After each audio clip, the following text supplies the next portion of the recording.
Skill development के centre के रूप में जो शुरुआत की है उसके लिए मैं सबसे पहले एसोसिएशन को बहुत बहुत धन्यवाद दूंगा, उनका अभिनंदन करूंगा।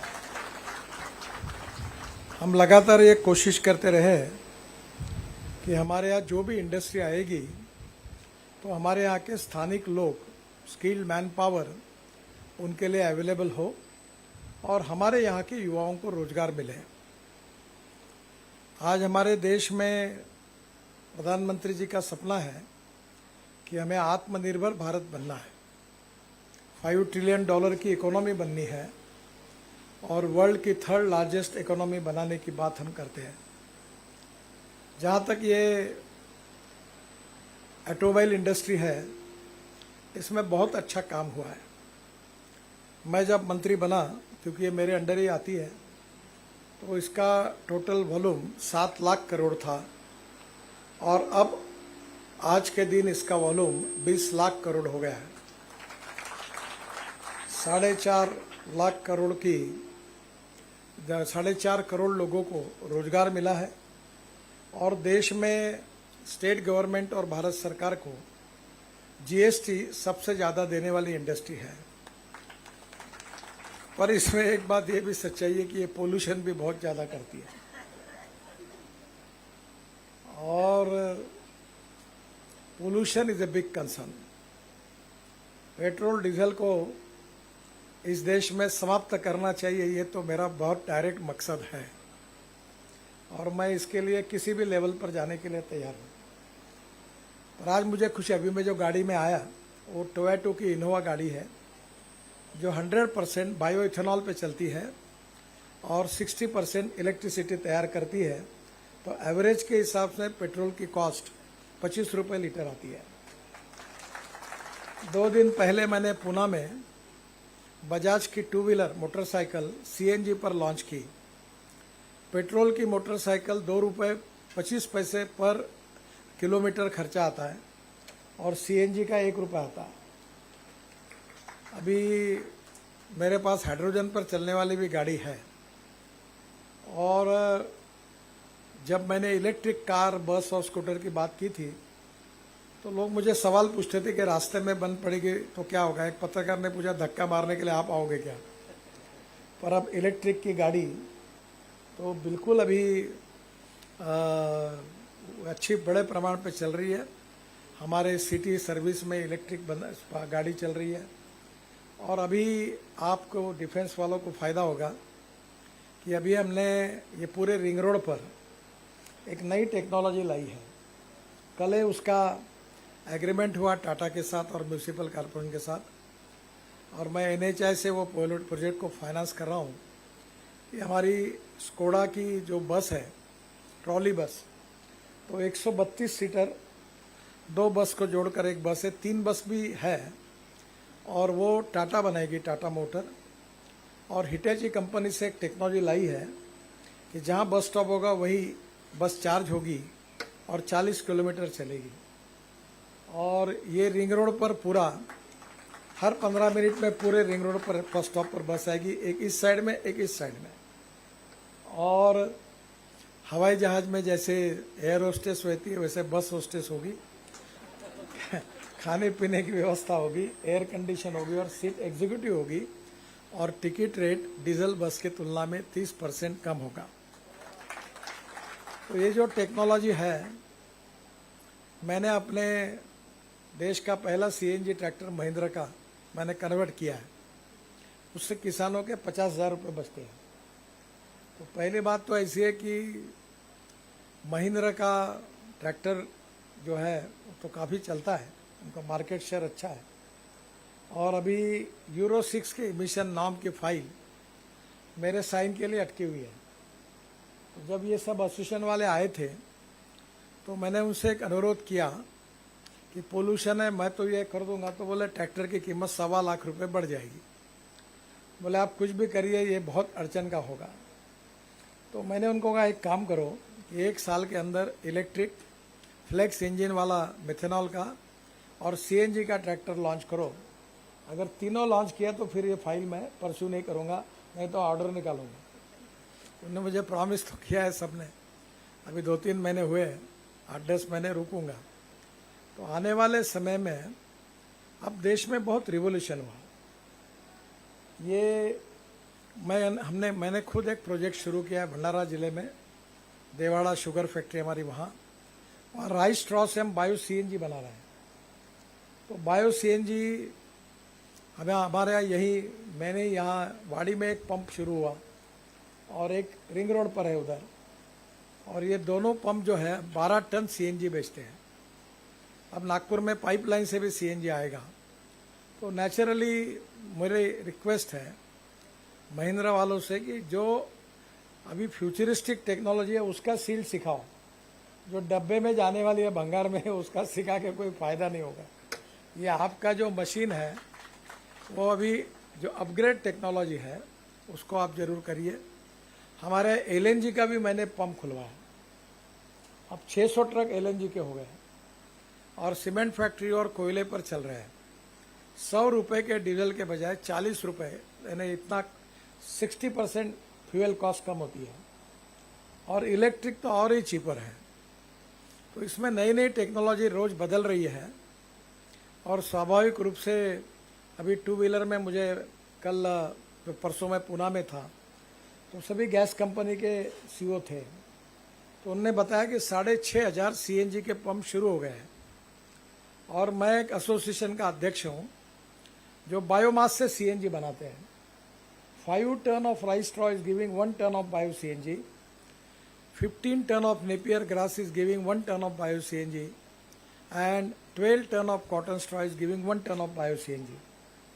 और अभी किसान ही सीएनजी तैयार करेंगे गांव में, और हाइड्रोजन और सीएनजी किसानों ने तैयार करना चाहिए, ऐसा हमारा प्रयास है। 400 लगभग हमारे यहाँ इंडस्ट्रीज शुरू होने वाली है, और 60 का प्रोडक्शन शुरू हो गया।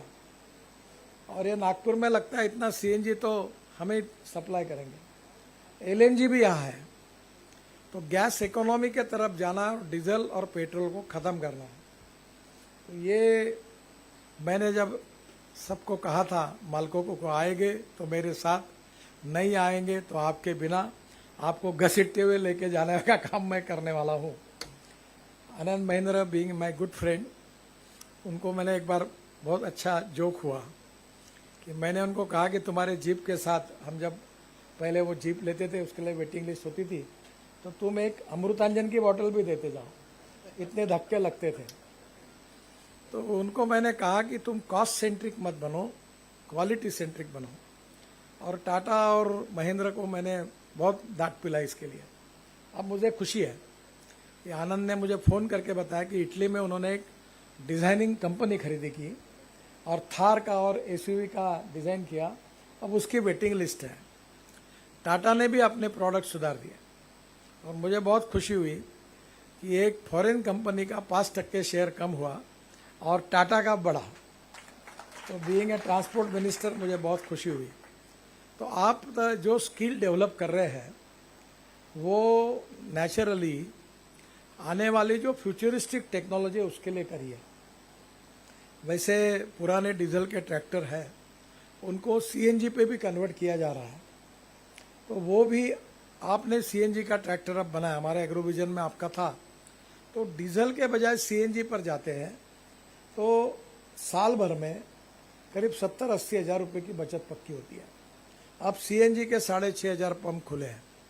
हमारी महानगर पालिका में 250 बसेस हमने डीजल की सीएनजी पर कन्वर्ट किया है। और जब बसेस कन्वर्ट की तो ड्राइवर लोगों ने बसेस पर पत्थर मारे, क्योंकि हमारे स्टेट ट्रांसपोर्ट के पूरे देश के मेरे अंडर है, और उनकी एक विशेषता है कि पूरे बसेस में देश भर हॉर्न बजकर सब बजता है, और कंडक्टर ड्राइवर नहीं चाहते कि डीजल बदले, क्योंकि फूक फूक कर डीजल निकालने में भी एक नई इकोनॉमी है। तो सरकारी गाड़ियों में डीजल की गाड़ियां जो होती है उसके ड्राइवर ट्रेन होते हैं, वो डीजल कैसे निकालना और सस्ते में बेचना। तो धीरे धीरे गवर्नमेंट ने अब ये किया है कि 15 साल की जिनकी गाड़ियां हैं वो स्क्रैप करें, और बाकी सब गाड़ियों को इलेक्ट्रिक में प्रिफरेबली अल्टरनेटिव फ्यूल और बायो फ्यूल में ले। तो बड़े प्रमाण पर इलेक्ट्रिक गाड़ियां भी गवर्नमेंट में आ रही है, और हमने स्क्रैपिंग पॉलिसी बनाई है कि 15 साल का जो व्हीकल होगा उसको स्क्रैप करना पड़ेगा। तो उसके कारण भी एल्यूमिनियम, कॉपर, रबर, प्लास्टिक इसका रिसाइकलिंग होगा और सर्कुलेशन इकोनॉमी काफ़ी रोजगार तैयार करेगी। मुझे बहुत खुशी है कि विदर्भ में हमारा एमआरओ है। मैं देशपांडे जी का अनुरोध करूंगा कि एमआरओ में अभी मैं जब ऊपर से देखता हूं तो 10-10 हवाई जहाज लाइन में खड़े हैं, एयर इंडिया का और इसका। उसके दोनों के साथ मिलकर वो भी स्किल डेवलपमेंट का आप करिए। यहाँ चतुर्वेदी जी के कॉलेज में एविएशन इंजीनियरिंग है, तो हमारे लड़के बड़े प्रमाण पर इनको रोजगार मिलेगा। और दूसरा जो अभी डोसाल्ट है, राफेल जहाँ बन रहा है, उसमें उन्होंने मुझे प्रॉमिस किया था कि इस साल दिसंबर तक वो फॉल्कन 13 सीटर नागपुर में बनाएंगे। अभी एक 10-15 दिन पहले ही मैं फॉल्कन जेट से प्रवास करने का सौभाग्य मुझे मिला। एयरटेल कंपनी के मालिक है, उनका प्राइवेट जेट था और बहुत अच्छा है। और एमरिल और फाल्कन ये दोनों स्मॉल से इसमें भी काफ़ी है। और बीच में मैंने डोसाल्ट के सीईओ मुझे मिलने के लिए आए थे फ्रांस से, तो उनको कहा कि इसको फ्लोट लगाओ ताकि एमपीवीएस सी प्लेन करके भी उसका उपयोग हो सकता है। तो आने वाले समय में जो हमारे यहाँ की डेवलपमेंट है, इसमें जिस प्रकार की मैन पावर लगेगी, उसमें इंजीनियरिंग कॉलेज, यूनिवर्सिटी और स्किल डेवलपमेंट सेंटर्स और इंडस्ट्रीज़ के बीच में अगर अच्छा कोऑर्डिनेशन, कोऑपरेशन और कम्युनिकेशन बनेगा तो मुझे लगता है कि बहुत रोजगार मिलेगा। हमारे यहाँ जो टाल की कंपनी है, टाटा की, जो मिहान में है, वो एयरबस और बोइंग की 1200 पार्ट्स तैयार करती है। तो नेचुरली ट्रैक्टर में भी अभी नई टेक्नोलॉजी आएगी, तो स्वाभाविक रूप से नए टेक्नोलॉजी को फैमिलियर होने वाली स्किल्ड मैन पावर ये हमारी आवश्यकता है। हमारे 2-3 इंजीनियरिंग कॉलेज डोसाल्ट के साथ भी काम कर रहे हैं। तो जो कुछ यहाँ डेवलपमेंट होगी उसमें हमारे यहाँ के युवाओं को रोजगार मिले। We have 49 engineering colleges. अब एलआईटी भी काफ़ी शुरू हो गई और जिस प्रकार से हमारे यहाँ इंडस्ट्री आ रही है, तो मुझे लगता है कि काफ़ी रोजगार की संभावना है। तो एग्जैक्टली कौन से स्किल डेवलपमेंट के कोर्सेज शुरू करने चाहिए, इसका आप ज़रूर सोचिए। दूसरी बात, मैं हूँ डिसइन्वेस्टमेंट कंपनी का चेयरमैन हूँ कमेटी का, और ये डिफेंस वालों का जो डिसइन्वेस्टमेंट करके जो मॉडल तैयार हुआ वो करने का सौभाग्य मुझे मिला, क्योंकि फाइनेंस मिनिस्टर भी मेरे कमेटी में थी। काफ़ी इस पर विवाद हुआ था। तो ये जो सरकार में जो कंपनी ने बड़े बड़े यहाँ मशीन्स खरीदी करके रखे हैं, मुझे नहीं लगता 5-10% भी उसका उपयोग होगा। 100% है, अच्छी बात है। फिर तो अभी ऑटोमोबाइल इंडस्ट्री का जो साइज बढ़ रहा है, उसके स्पेयर पार्ट्स यहाँ अगर तैयार होंगे, अभी हाइड्रोजन के लिए, बाकी के लिए, तो यहाँ के मशीनरी का फुल यूटिलाइजेशन ये भी होगा, तो वो भी विकास के लिए, हमारे देश के लिए बहुत इम्पोर्टेंट होगा। तो मुझे लगता है कि जो futuristic technology with futuristic vision with appropriate futuristic technology for the future, उसके आधार पर स्किल्ड मैन पावर, इसके लिए आप जरूर काम करिए। और अब डिफेंस में भी जो कंपनियां फॉर्मेशन हुई है, उनको धीरे धीरे, यहाँ मैं बोलूँ तो कर्मचारी नाराज होंगे, उनको किसी को मत निकालिए, पर काम करने के लिए लगाइए। Financial audit is important, but performance audit is more important than financial audit. तो यहाँ प्रोडक्ट नए नए तैयार करिए, प्रॉफिट कमाइए और प्रॉफिट में इनको इन्वॉल्व करिए। ये झंडे डंडे वाले बहुत है। मैं यहाँ का सबसे बड़ा ट्रेड यूनियन लीडर हूँ। मुझे पूरा कहानी मालूम है। मैं टेक्सटाइल में था, 1.5 लाख कामगारों का लीडर हूँ। अभी मैंने छोड़ दिया और मैं इंटक का अध्यक्ष बन गया था महाराष्ट्र का, जबकि मैं बीजेपी वाला था।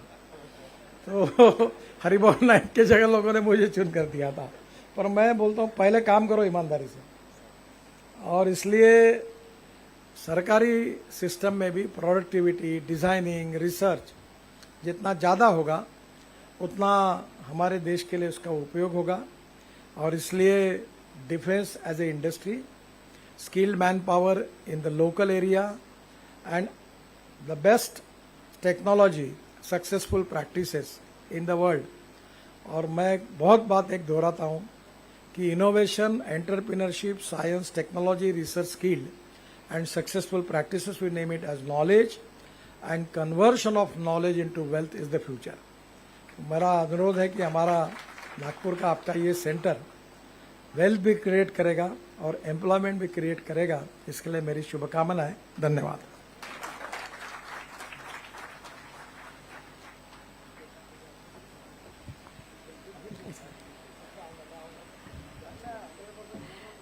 Thank you, Nitinji. Your words are really an eye-opener to all of us. The statistics perfection that you always carry on your tips is really commendable. I would request, without wasting much time, Vice President